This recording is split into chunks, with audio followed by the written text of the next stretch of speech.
Why, hello there, my name's Depth Charge 2030, and today I'm talking about The Punisher, issue number 9. Ooh, take a look at that cover.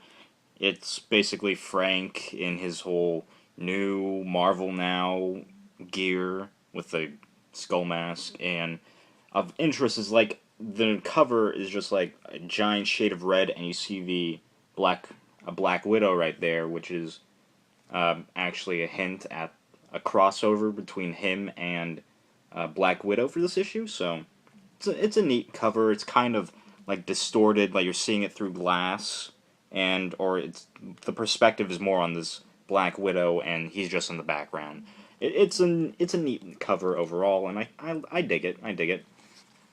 So this issue is basically it is a crossover between him and Black Widow. So, for those, it was actually, when I bought this issue, I was like, oh, I'm gonna pick up both, because they're both solicited as Part 1, Part 2, or something. Actually, no, it's not like that.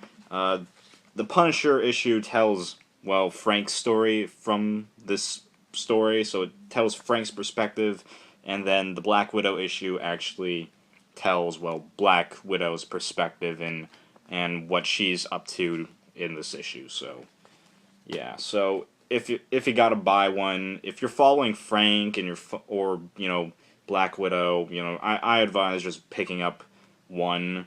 If you're following like your favorite, you're not really gonna be missing much besides. So, jumping into the issue, let's talk about it. So it picks right up following the Howling Commandos leader, and God, I do not like the Howling Commandos. I do not like them. And so he's basically checking in with his superior, being like, "Yeah, we killed the Punisher. We killed him."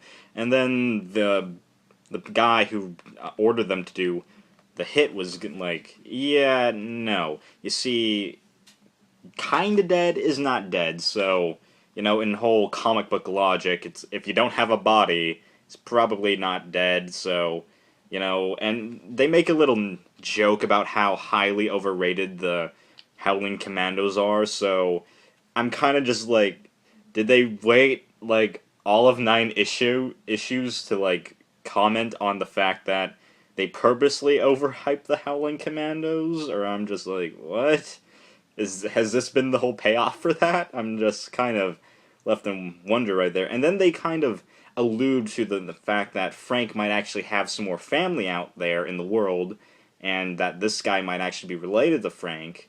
So I'm just like, oh, hey, it's actually that's a very interesting like story development, and I'm intrigued by that one phrase of speech. So then we cut over to what Frank's up to. Still, he's with Crossbones and his men, and he's just on a helicopter with a bag over his head. And so then Crossbones like, "Hey guys, we're gonna go do this other job. Frank, you stay put." But Frank, he just breaks out. He falls onto the ship that they're there to blow up. It's in the middle of the ocean, so they're just like, "Okay, we're gonna blow up the ship, guys," and yeah. So Frank, he covertly takes out some of the Skull Squad, as they're called, and that's kind of a dumb name. Skull Squad. It's just weird. They're really just playing off the whole Crossbones being like, haha, skulls, haha. It's even weird because they're just wearing bags over their head. There's no eye holes or anything, which is weird. And I'm just like, ugh. And then Frank, he's just like, haha, I'm gonna get out of here. And then he runs into Black Widow, who is currently just strangling Crossbones, and then he's like, hey, and she's like, oh, what are you doing here? He's like, I hitched to ride you. Oh, I'm here for reasons. Yeah.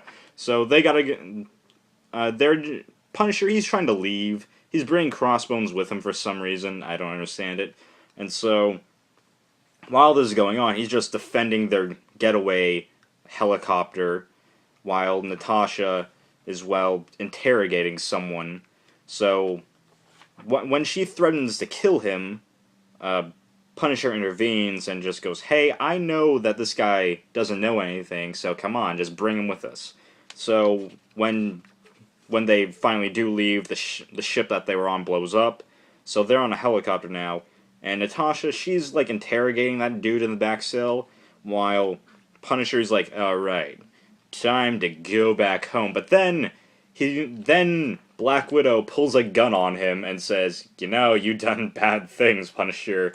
And is eventually someone was going to get a drop on you. And then Frank just goes, because, you know, the Avengers really don't like Frank. He kills people. So in their whole high justice, Natasha just puts him in prison in Central America, and the Frank is just there, being like, I'm going to get out soon, and that's where the comic ends.